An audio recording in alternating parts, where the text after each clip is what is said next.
WCB Podcast, your source for all things Chicago Blackhawks and everything hockey. With your host, Jarom and Tanner. Let's do it. Jarom and Tanner. All right, it's another edition of the WCB Podcast. It's Jarom, it's Tanner. What's up, bud? Oh, not much, man. Just fucking what a week. The Chicago Blackhawks are above 500 for the first time in what was it, like 700 days or something like that. Oh, I don't know, but like, I think the best thing about it is like from week 1 to week 2. So far, it's like week 1 started and it like crept slowly up, and then we got the dub against the Utah Mammoth, and then week 2 hits.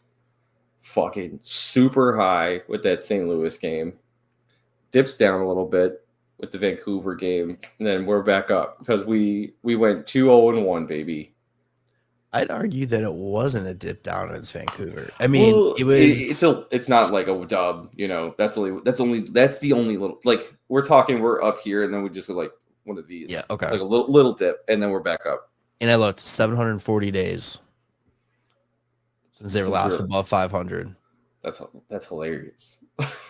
So, and then of course I open up Instagram and the first thing I see is Marchand crying on the bench because of his tribute in Boston.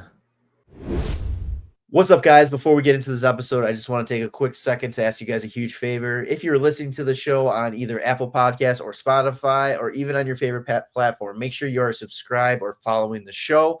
And if you're watching this on YouTube and you haven't already done so, make sure you hit that subscribe button, like this video, leave some comments, share it with your friends. And if you, just so you don't miss any future episodes, make sure you hit the little bell button so you get notified when we post new content.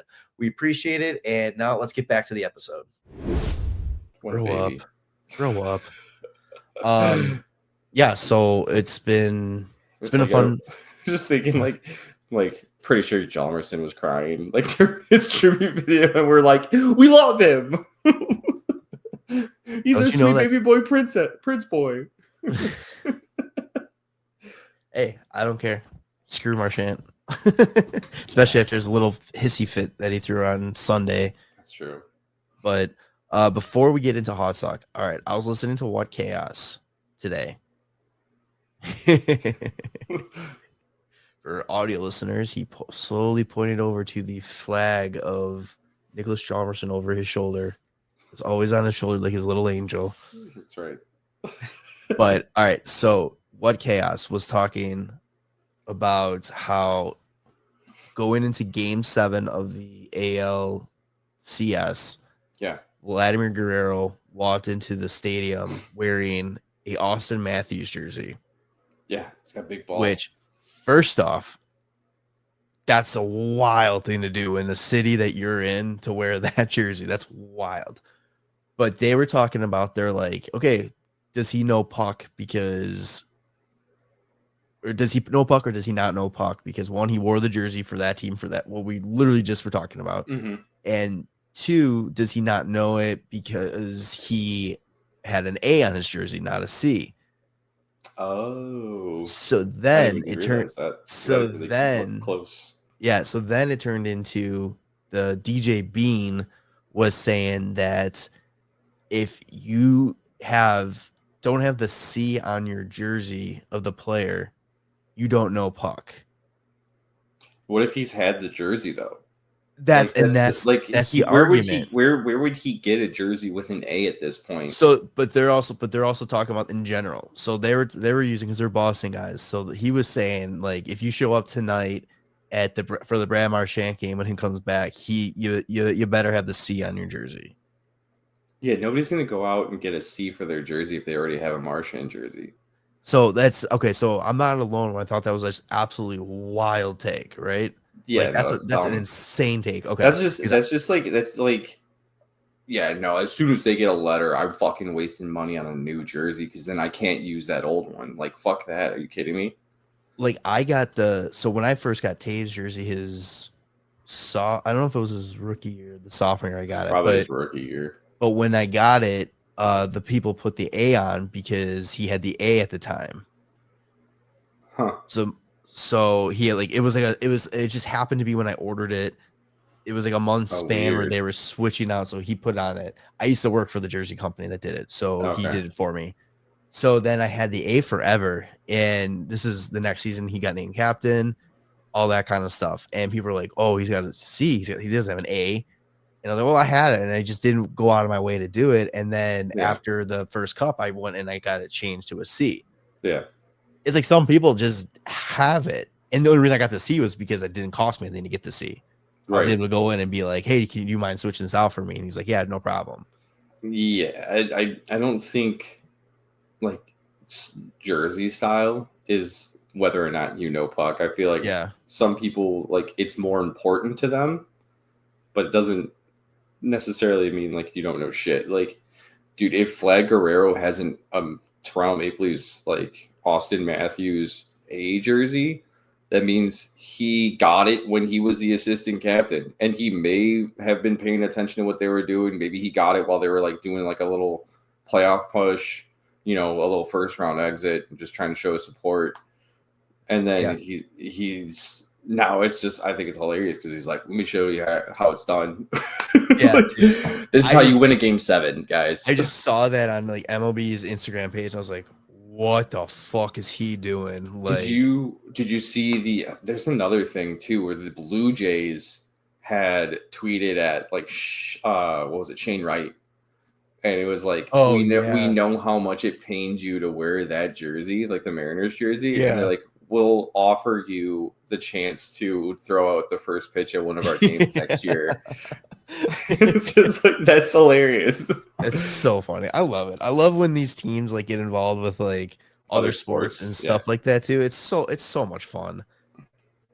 That's like, the thing that the other one that's kind of crazy that is so funny to me is when the whole Colorado Avalanche team went to a LA Rams game and they all wore Rams jerseys, and I was just like, dude, can you imagine being on the Denver Broncos being like, we're not supporting this fucking other team in our city? and like, it's completely understandable why they did it, was because like the owner of the Rams is also the owner of the Avalanche or some shit. I'm like, that's so fucking weird. But like, yeah, no, we're not going to support the Denver Broncos. We're actually going to support the LA Rams. So suck it. It's amazing. That's hilarious. I didn't see that. That's awesome. Yeah, it was really weird. Okay, I'm glad because I was listening to that and I was just like, am I like insane here that I think that's just an absolutely wild take? But okay, I'm glad. It's just like such a stickler thing. Like, I wouldn't say, I'm not gonna go out of my way to change the letter on a jersey. Like, I don't know, especially since he's had it for a season at this point. I still feel like it's fairly new. Yeah. 2? This is the second year, I think. Isn't it? The second year? Yeah. Yeah, maybe. And like, he's been on the team long enough that the amount of people that have jerseys with just an A on it is probably massive.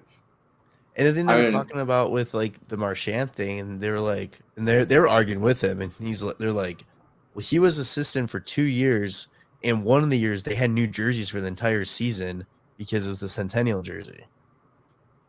Yeah, so people are gonna people go buy them, but it's like most people aren't gonna go and get the old jersey.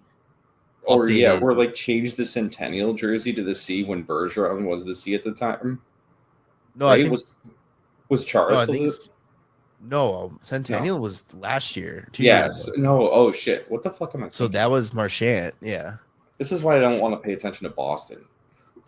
Yeah, that's the most Boston talk I want to do. So okay, just curious. I just wanted to see if that was like if I was like crazy here thinking that was an insane take. I think that's just like a hardo. Like, I'm a better fan than you take. Like, that doesn't mean shit. Yeah. So, all right. Well, you mentioned the Hawks going 2-0-1 last week, and it's been a lot of fucking fun watching this team going back until even before the St. Louis game, going back to the start of last week. So when we would have recorded, we would have been recapping we would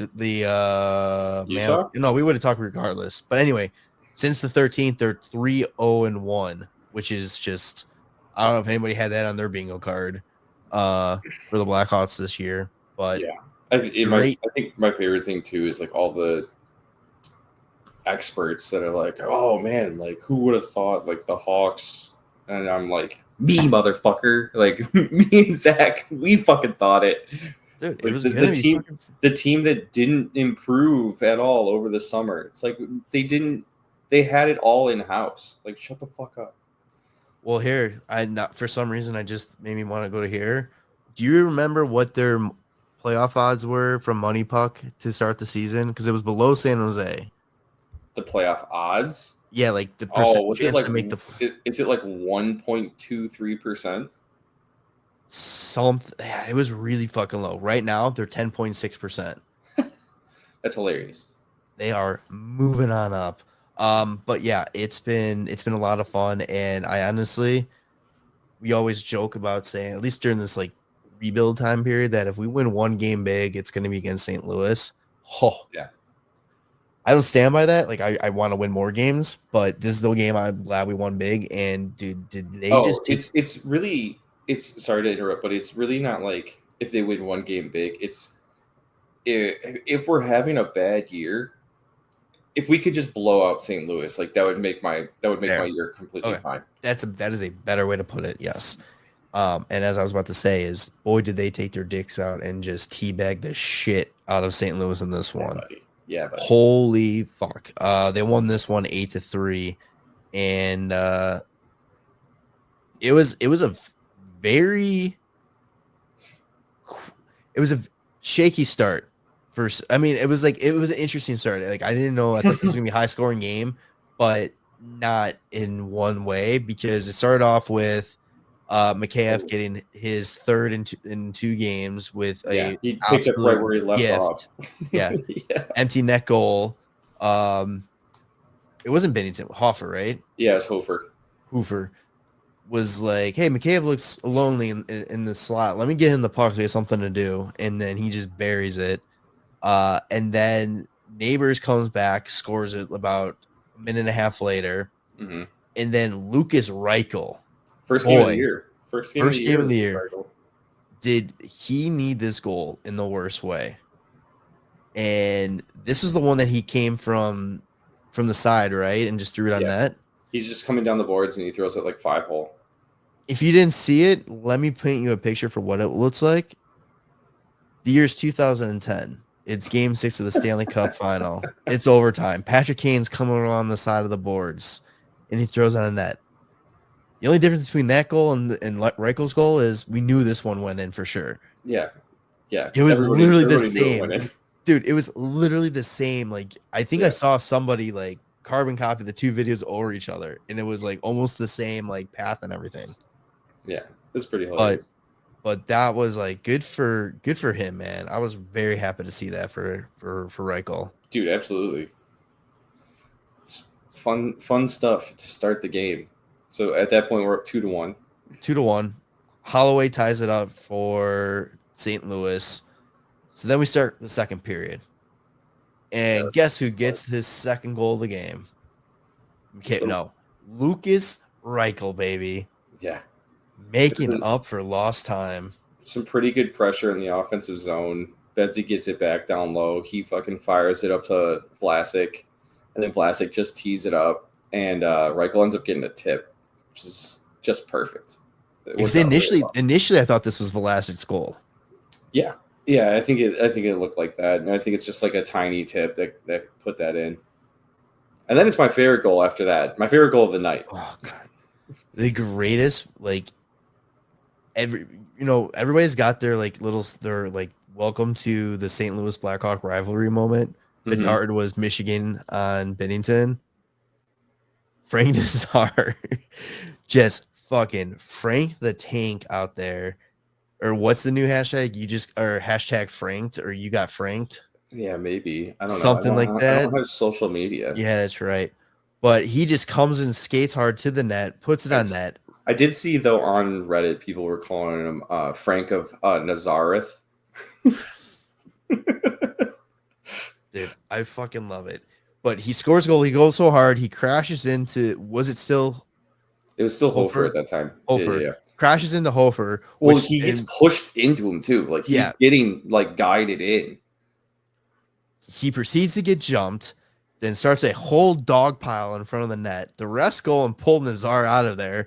And as the entire teams are fighting the ice, Nazar is over to the side, just fucking flexing, celebrating to the crowd in St. Louis. Just fucking, are you not entertained? Like, dude, I just love that he's basically taunting the crowd while the team is just getting their fucking asses kicked. Like, everybody's fucking fighting.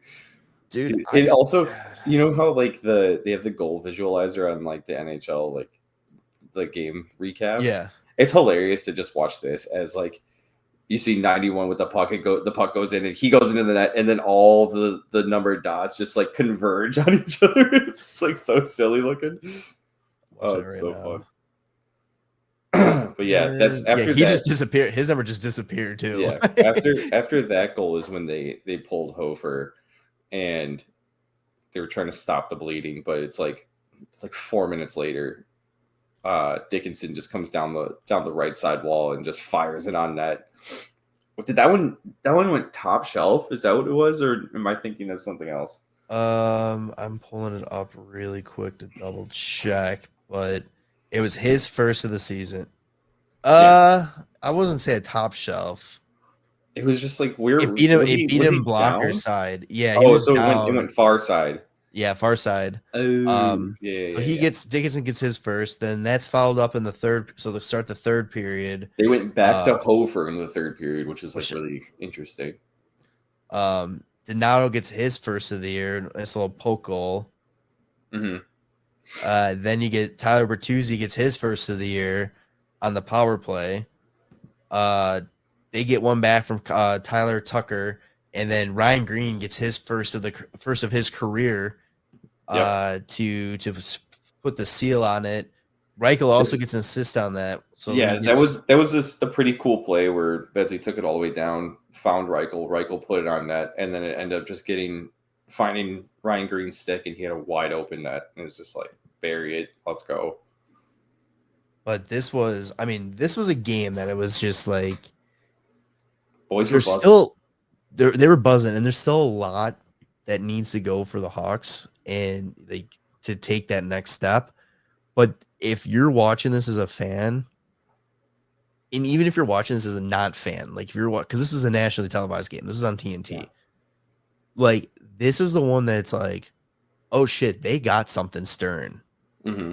Like you were able to see the pieces of like what this team could be. It's a glimpse into the future. You had the Nazar and Bedard interview at the end of the game too. They're interviewed together in the penalty box with the TNT team, just talking about, not taking shit, and how initially one of the first things they brought up on their own was the embarrassment of the Winter Classic last year, and not wanting to repeat that. I don't know how, like, I don't know how you're not excited about this team if you aren't. Yeah. I don't know what else. Like, this game here alone is just so much to get excited and be happy for. They also won 55.6% of the faceoffs, and they had 11 takeaways to St. Louis's 1. Oh, shit. That's the other point I want to bring up, too. Psycho Bedsy in this game, too. Continues. Dude, so his feisty streak.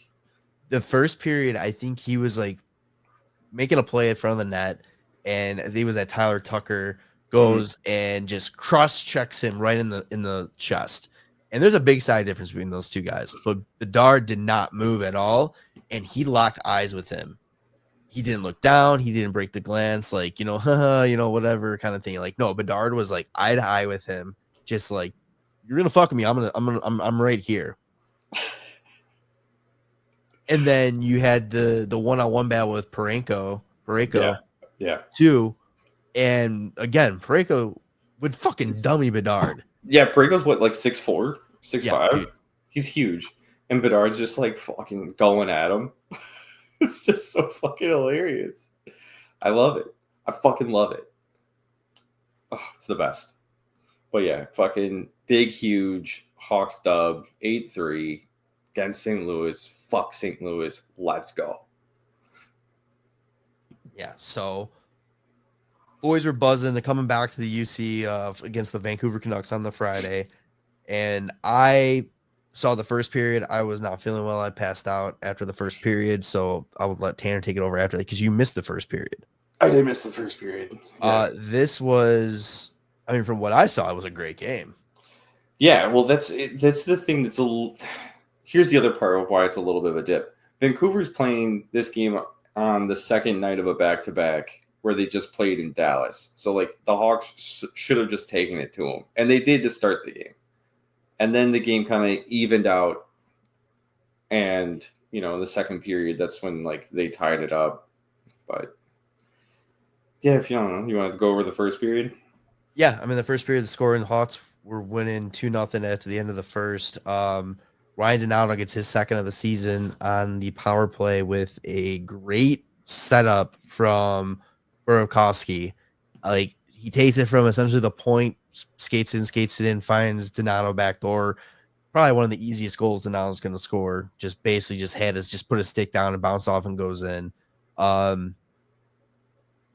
He has been a great pickup. I know a lot of people weren't fans of that move, as you say, like, because that was the only move they made, and you know, the whole Bedard needs help. Dude, I think we've talked about it before. It's like the guy's a 2-time Stanley Cup champion. Yeah.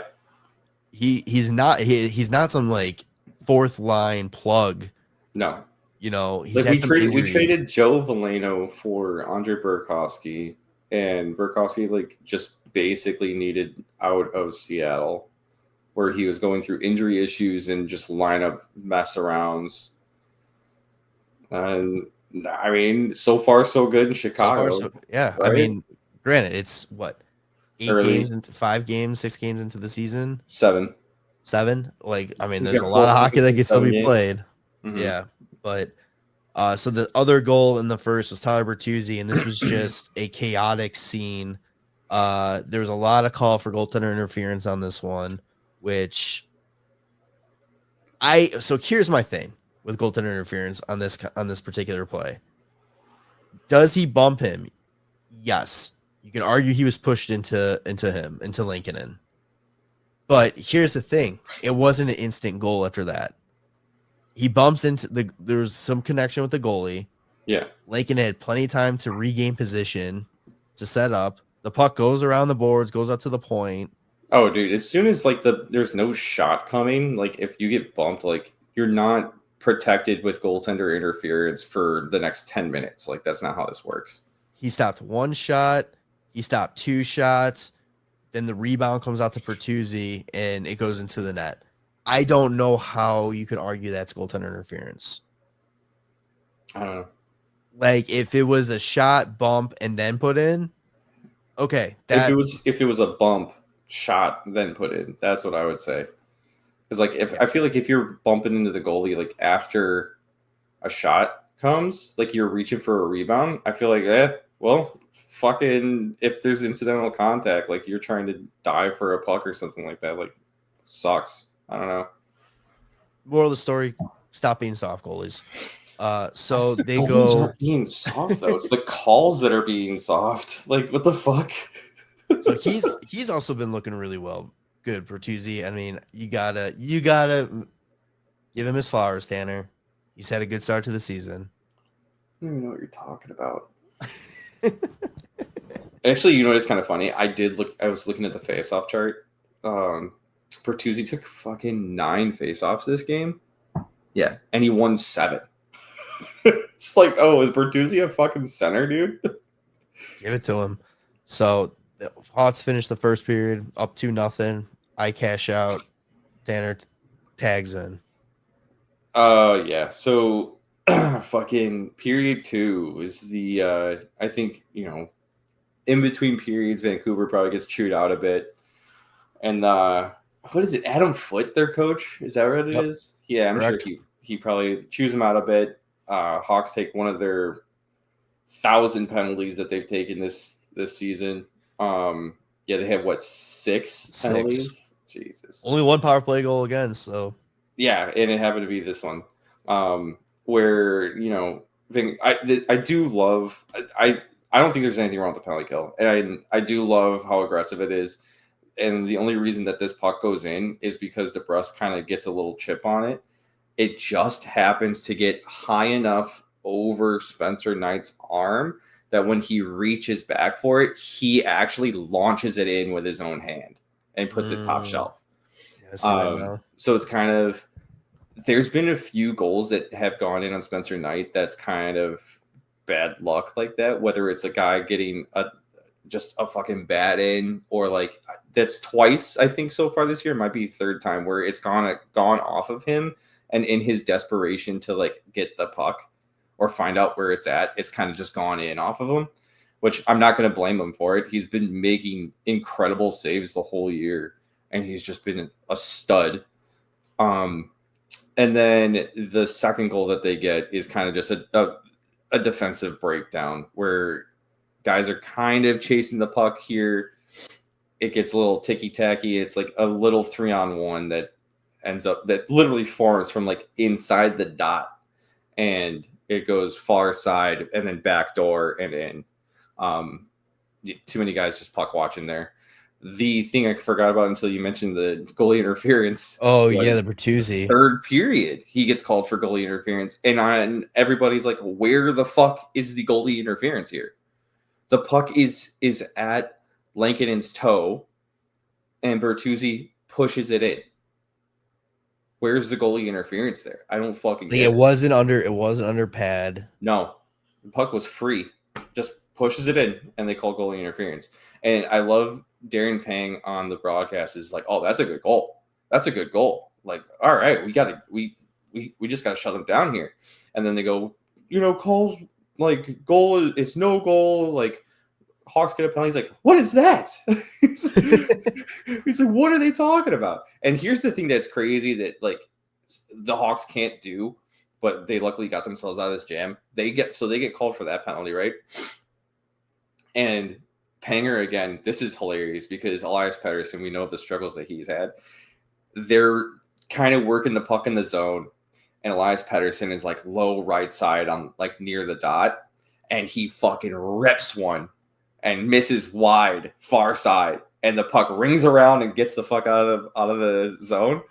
And Darren Pang just goes, "Yeah, Elias Pettersson, that's just a bad play. That is bad. That is a bad play coming from him. That is just, you don't do that. That's bad." And like, I was just like, Jesus Christ, Pang, just calm down, dude. So they kill off that penalty and then proceed to get a fucking another penalty. Like, Bedard gets a fucking holding call on Tyler Myers, and it's just like, no, dude. Wasn't that a weak one too? Yeah, dude, it was kind of weak. There's 2 minutes and 4 seconds left. It's just kind of, man, come on. The thing about it too is like the Hawks. I don't know if they are. It's gonna sound right when I say it. They might be the most penalized team in the league right now. I will look that up right now while you talk. And there are some very like weak as fuck penalties, especially like when we were talking about against Montreal. It's just been bad. Yeah, they're number one. They have 96 penalty minutes in 7 games. This is fucking so bad. Their net penalties, so like penalties drawn versus penalties taken, is -12. Jesus. But hey, they're not doing too bad for all that.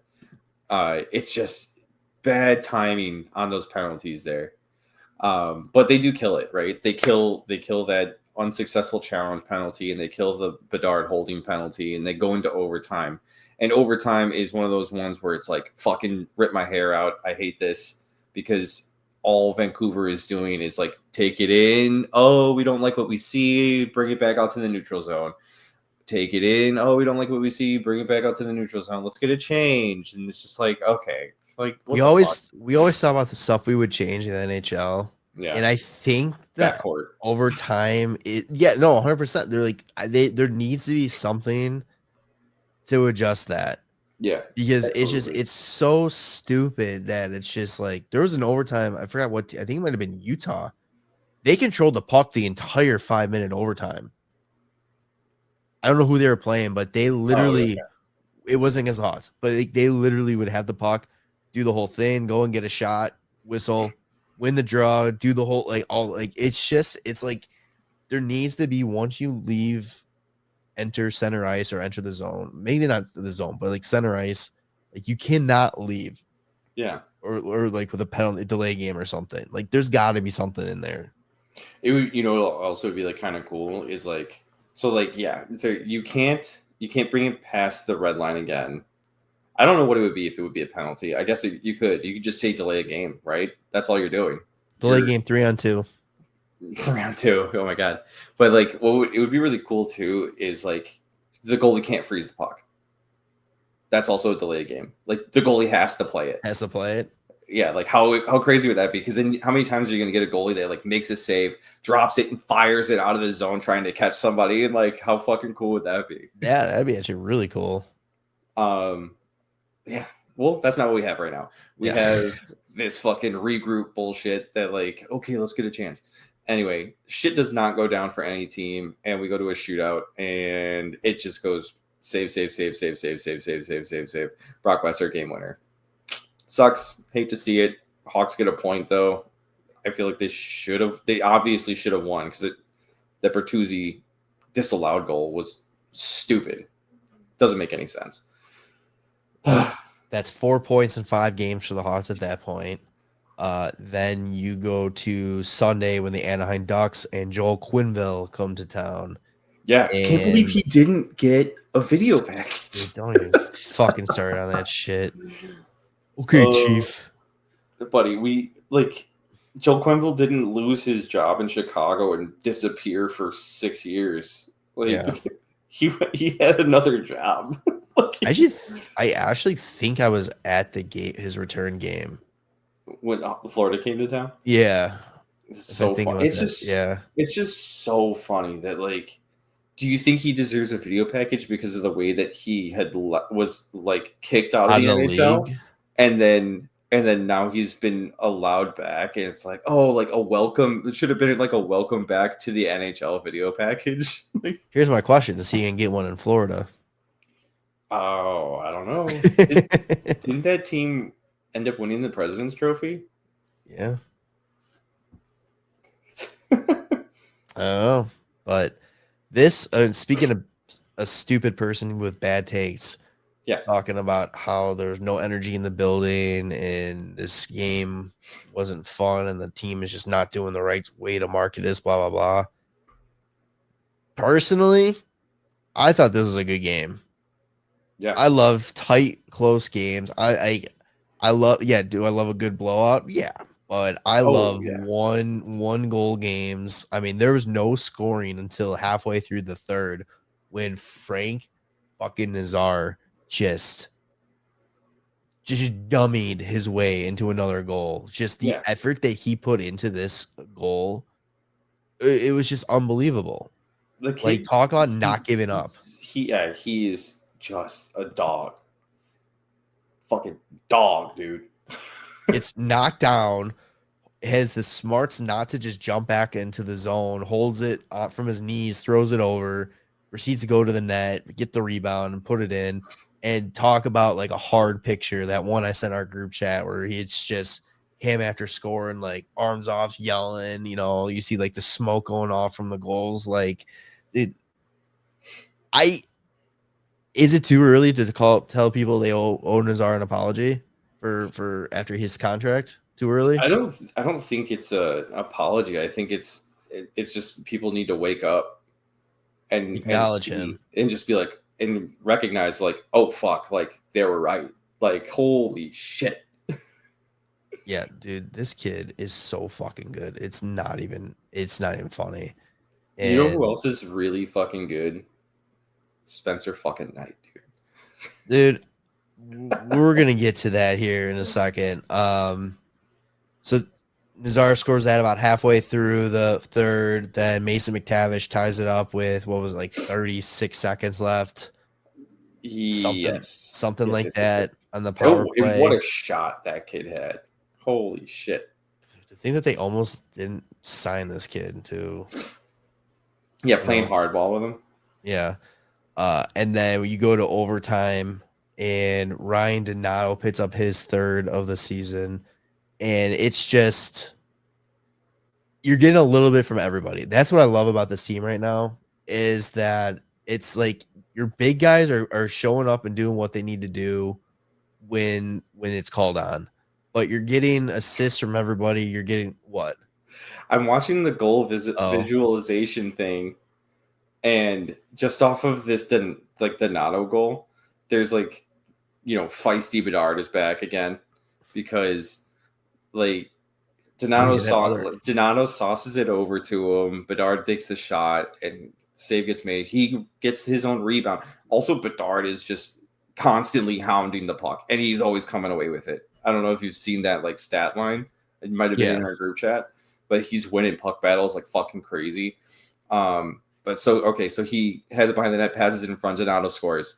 Donato and Renzel start celebrating in the left side corner, and Bedard is curling to meet them. And as he's passing the front of the net, he fucking shoves the defenseman into the goal. Just fucking get the fuck out of my way. And so you can see it in the little goal visualizer where dude, the best though too is in that video, in that video of that angle that shows Bedard just shoving him. The defenseman's looking like, what the fuck did I do? Yeah, like, it's over. It's over. But yeah, Spencer Knight, man, 974 save percentage in this one.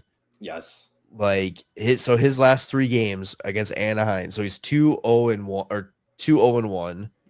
974 save percentage, 938 save percentage, 955 save percentage. It's pretty good. He's got 4 goals in that time too. His season stats currently: 5 games played, 196 goals against average, and a 937 save percentage. Also, I believe he is second in the league in expected, or it's like goals saved above expected or something like that. Because I saw it. It was like was it a money puck thing? Fuck me, dude. I'm trying to just go off of memory from what I saw earlier, but I should probably just look it up. But it was like Shesterkin, and then it was Spencer Knight. Shesterkin's playing out of his fucking mind too right now. And he's a similar situation where his team can't get a dub. Shesterkin's a 1.17 goals against average. Goals saved above expected. So it's the expected goals for like how the games have gone against Spencer Knight is like 18, and he's given up 10. And his goals saved above expected right now is like 8.7, and Shesterkin's 8.9. And then Jet Greaves is third with 7. The guy I was talking about, the kid's sick. And then it's some fucking nerd named Hellebuck. But dude, Spencer Knight's having a year. If the Hawks can keep it turned on, imagine all the draft picks we're gonna. No, I'm joking. if he keeps it up and the Hawks can turn it on and turn a lot of these close games into dubs rather than like OT losses or just like 1-goal losses, Spencer Knight Vezina. Spencer Knight could steal a playoff spot. Yeah, absolutely. 38 saves against Anaheim, looking studly right now. So he is currently 8th in the league in goals against average with a 196. That's 8th. That's 8th in the league. That's 196. Shesterkin is a 117. Yeah, that's stupid. I also don't know how a lot of these guys I think are backups too, though. So it's still there's probably not enough games to. Well, Scott Wedgwood is in second. He's played 6 games because Blackwood's been hurt and he's been on fire. Did you see that Landeskog was like, yeah, he's been pretty average. Yeah. It's like you got asked about. It's so funny. Vladar's got 4 games. Dobish got 3. Logan Thompson. So it's still right now. It's still that it's usually like around that 10-game mark is where stuff starts averaging out. Yeah. More. So he will probably jump up more. He's currently 4th in save percentage with the 937. Yeah, that's gross.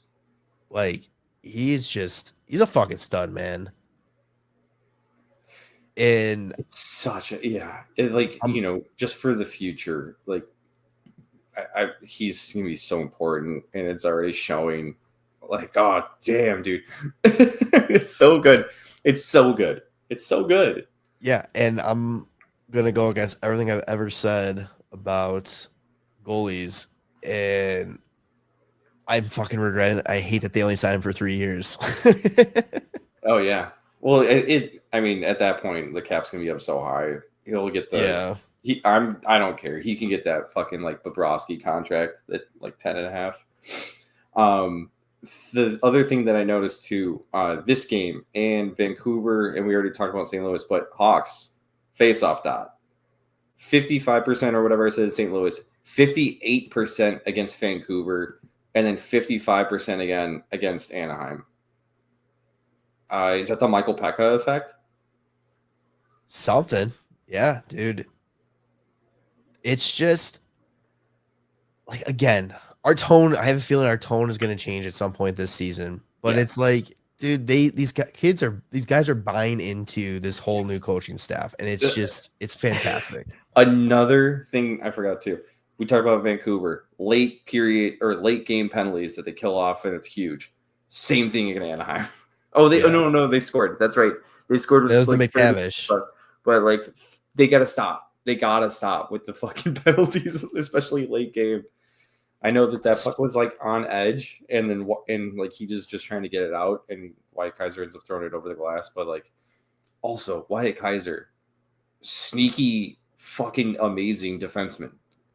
Dude, he is looking fantastic right now. Yeah, I can see why he was holding out. He's like for that 1.7. He's like, well, no, he probably got whatever he wanted, like probably way more.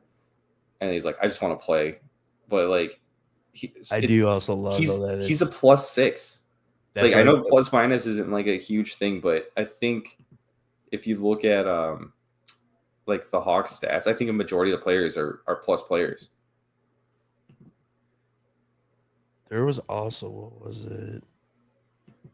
Levshinov is third among rookies in plus minus. He's also like first or second in penalty minutes. Hey, they don't ask how. That's right. It's so funny, dude. He's a wild boy. He's fourth in penalty minutes. Is that what you said? It was like, I knew he was up there, but let's see. For plus minus, Wyatt Kaiser leads the team. Then it's Teravainen, Grzelcyk, Mikheyev, Nazar, Levshinov, Dickinson, Donato, Rinzel, Bedard. Bedard's a plus. Everybody take note. Everybody wants to always be like, oh, he's so fucking bad. He's got -36. It's like, yeah, the team's terrible. He's out there for every fucking empty net goal that we give up, which seems like every game. Louis Crevier is a plus player. Lucas Reichel's a plus player. Tyler Bertuzzi's a plus player. Ryan Green's a plus player. You know who's a minus? Nick Foligno, Sam Lafferty, Alex Vlasic. And actually, what's kind of funny is it's like Foligno, Lafferty, Connor Murphy, Burakovsky, like all the old guys. All the old guys are fucking minus players. And Colton Dock's also a -2, but that doesn't bother me because Colton Dock is also fourth in the fucking NHL in hits. And he leads all rookies in hits. It's disgusting. I love this team. I do too. It's fun. It's so much fun. Dude, we talked about it last week, like enjoying what this team is and no expectations. If you didn't take that advice, fucking take it out because we're having a fucking blast here. Like, I don't know what's going on with you. We're having so much fun. Oh my God, it's so much fun. And I would have, I'm still I don't know what to think about Thursday, but Tampa is just suck. They just sucking right now. Yeah, so looking ahead, there's 2 games between now and the next time we record. You got Tampa Bay on Thursday, then you have LA. Tampa Bay's in Tampa, and then Sunday you have the LA Kings coming to town. Both teams that had higher expectations for themselves and are just not doing well. Yeah. I don't know what's going on in Tampa. I know LA is missing Kopitar, which is unfortunate given it is his farewell tour. Yeah. Well, good for them. Corey Perry should be back tonight. Gross. I don't know. Well, here's the other thing for Tampa. Vasilevsky's got a 3.5 goals against average and an .886 save percentage. It's I don't know. Is he hurt? Wasn't he having an injury thing over the summer? Dude, I can't remember if that was this year or the year before. All these the past 3 seasons just blend together. I think he was having some sort of nagging thing going into the year. But Tampa Bay's going to fucking fall into Gavin McKenna. Watch it. I don't care. Let him. Who gives a shit? No, I'm just saying, though, as long as it doesn't end up going to, like, San Jose or St. Louis. I saw somebody talking, or there was, like, a tweet. It was, like, a screenshot of the standings with Tampa Bay at the bottom. It was like, oh man, it looks like you're going to be in a real bad rebuild here. Send the Chicago Blackhawks Brandon Hagel, let him, really, get a shot at winning a cup. Yeah, that'd be great. I do like that this game's like at 5:45. Oh yeah, nice and early after the frickin' 8:30, 8:58 puck drop against St. Louis. Yeah, because that makes sense. Two Midwest teams. Let's start them at fucking 9:00 at night. Yeah, it's close enough to the West. I just realized, like, how often is it that we play Tampa and it's not immediately followed up or beforehand with Florida? It's like usually isn't that like a trip that they make? Yeah, it's usually just back to back, get it done with. But they played Florida game 1, so they're like, I guess they'll just make a trip to Florida another one to Florida for no reason. So, all right, let's do our 3 stars of the week. Yeah. First, I know we usually go 3-1, but I think first star, no question, Spencer Knight. Yeah, absolutely. He over those. I have the stats from those in 2 games: 9.58 save percentage, 1.41 goals against average, and had a 1-0-1 record. 1-0-1.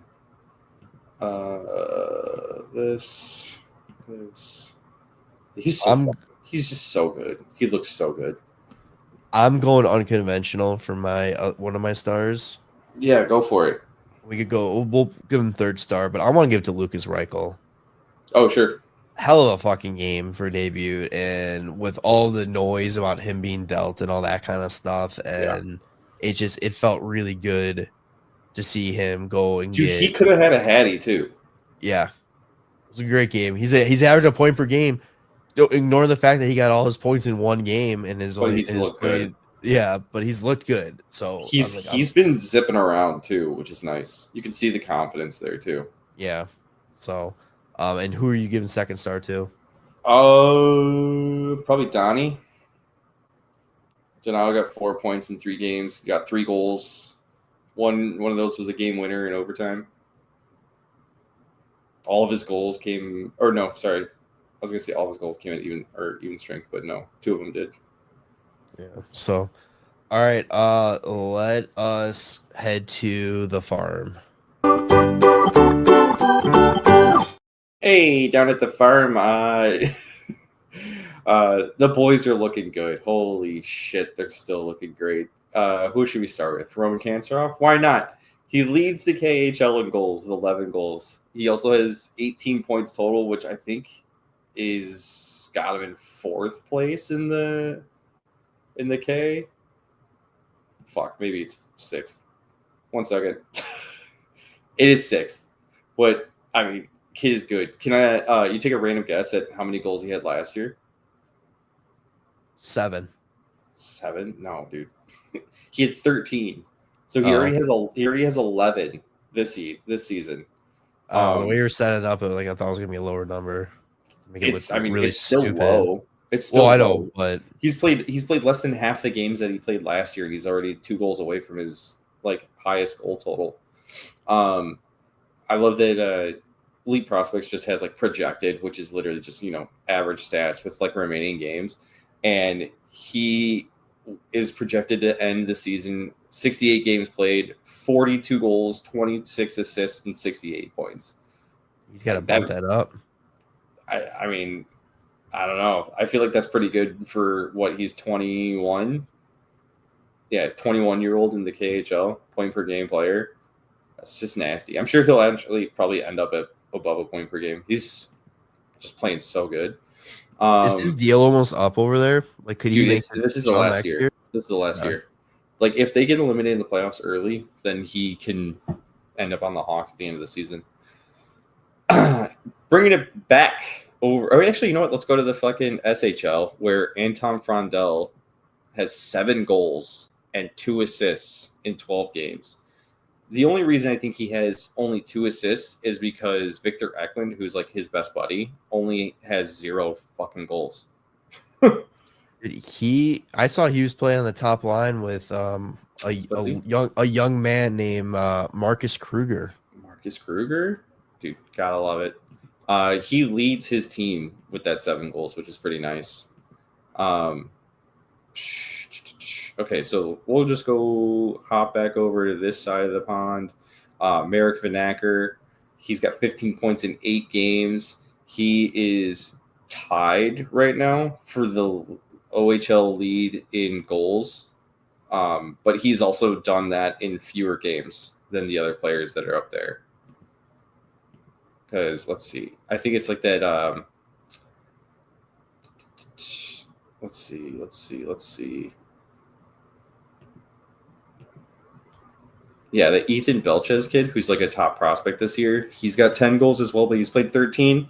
And then one of the Pittsburgh Penguins prospects, Jordan, I'm assuming it's Karen, has the same 10 goals in 13 games.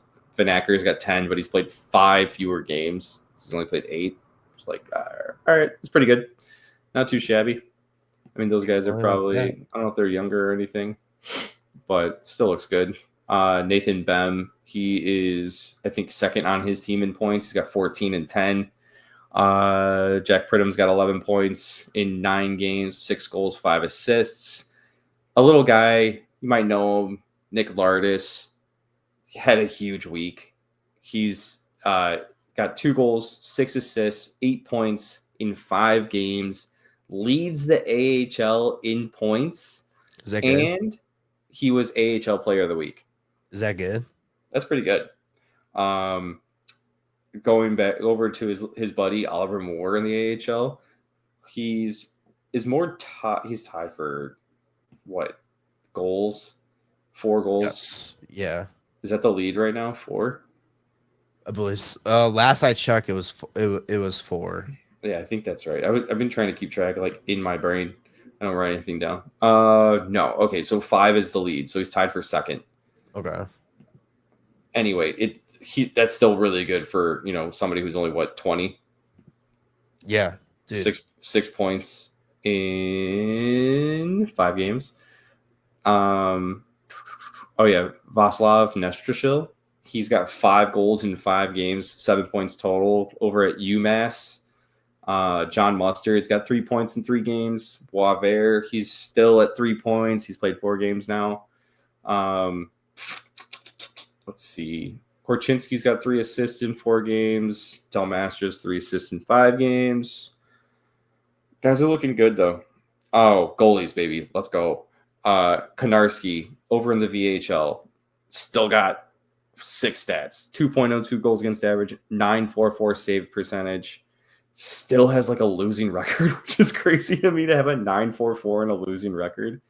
Drew Comesso is right now at a 3.01 and a 9.03, and he's 2-1. But Stanislav Berezhnoi is got a 1.98 goals against average and a 9.44 save percentage, and he's 2-0. And then Gayen in the NCAA has got 6 games now, and he's got 1.51 goals against average and a 9.22 save percentage, and he's 5-1. So the goalies are looking good. I'll tell you that. How can you not be fucking excited for this team? I want to keep saying it. I'm just like, it's every time. It's the meme of the guy holding like all the oranges. He's like, oh, like how am I supposed to hold all these oranges? That's the prospects. Where do they go? How do I hold them? There's so many of them. Like we said, though, the way these fucking teams are re-signing players because of the salary cap going up, it's like, hey, we're gonna have to use it for draft or for trade capital probably. And you know what? Thank God we have all the pieces that we do, because it's not gonna hurt to give up some of these guys. Yeah, that, or we just go with the homegrown talent for the whole season, and or not the whole season, but just from now on. That's all for the cup run. Yeah, it's like, okay, they made the trade for Spencer Knight, and then everybody else has been drafted by the team. Well, shit, the way these players develop, if that's the case, I mean, we're going to need the entire cap just to re-sign them. So we're not going to have space for guys to come in from the outside. Yeah. So, all right, that was a great farm report, Tanner. Hey, thanks, man. The crops are looking good. The crops are looking good. Let's wrap this up here. Real quick, NHL talk. We would be failing as Hawks fans. We didn't acknowledge Jonathan Toews scoring his first goal with the Winnipeg Jets. First time in like over 30 months. Like, god damn, just so happy for him, man. I'm so glad he's back and he seems to be doing well. Yeah. And did you listen to his interview that he had on 32 Thoughts? I think that's pretty cool that they did that. And like, you know, kind of was just like, what was the hardest for you? You know, what was it like being like stepping away from the game? And it was very interesting to listen to. The one thing that too really stood out to me, and it was like something that I think it goes to say, like, people that are wondering why like Bedard doesn't have the C yet, or like any of these young kids have been given a captaincy yet. And he even said, he goes, I think it was a lot to ask of a 20-year-old kid to be the captain of an original six franchise. Yeah.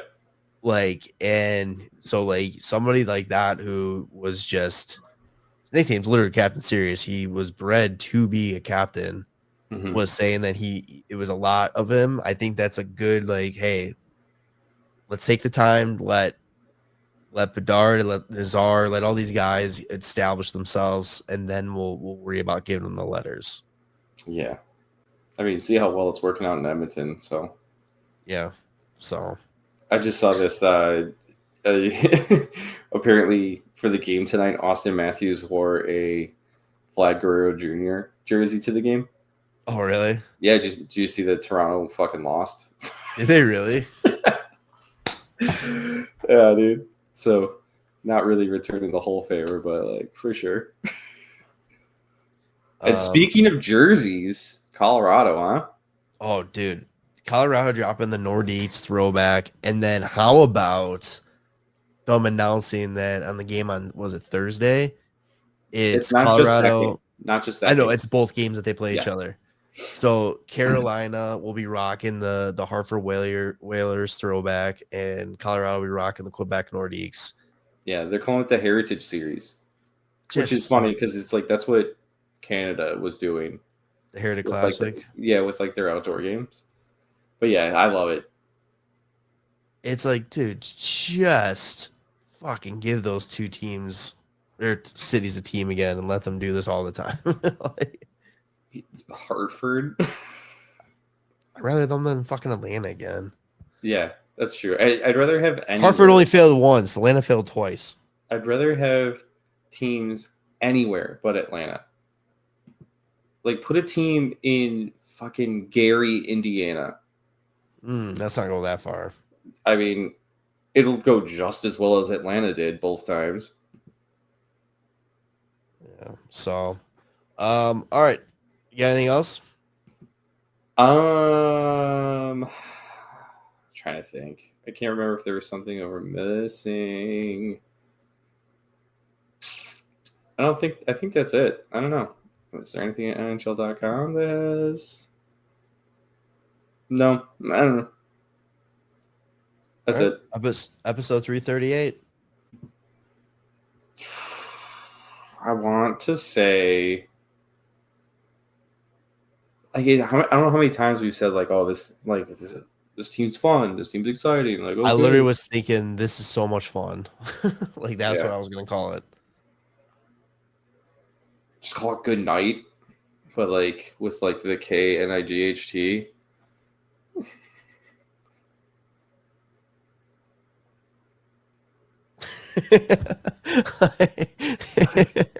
Did you just? I was like, oh shit, he froze. You want to go to Good Night? Yeah, man, because fucking, you could be like, oh, like knight in shining armor, like that's kind of, Wait, what are they calling Nazar? Oh, Frank of Nazareth. Frank and Nazareth. Of Nazareth or Nazareth. Nazareth and the Shining Knight or in the night or the Knight in shining goaltending pads. All right, let's call it good night. Yeah, why not? All right, make sure to follow us on your favorite podcast feeds, Apple Podcasts, Spotify, the big two. Subscribe to the YouTube channel. Make sure you follow us on social media at WCB Podcast, and we will check you on the next one. All right, love you boys. Bye. Thanks for listening to the WCB Podcast. Be sure to subscribe wherever you heard this podcast. To connect with Jarom and Tanner, check out the boys at WCB Podcast on all social media. We'll see you next time.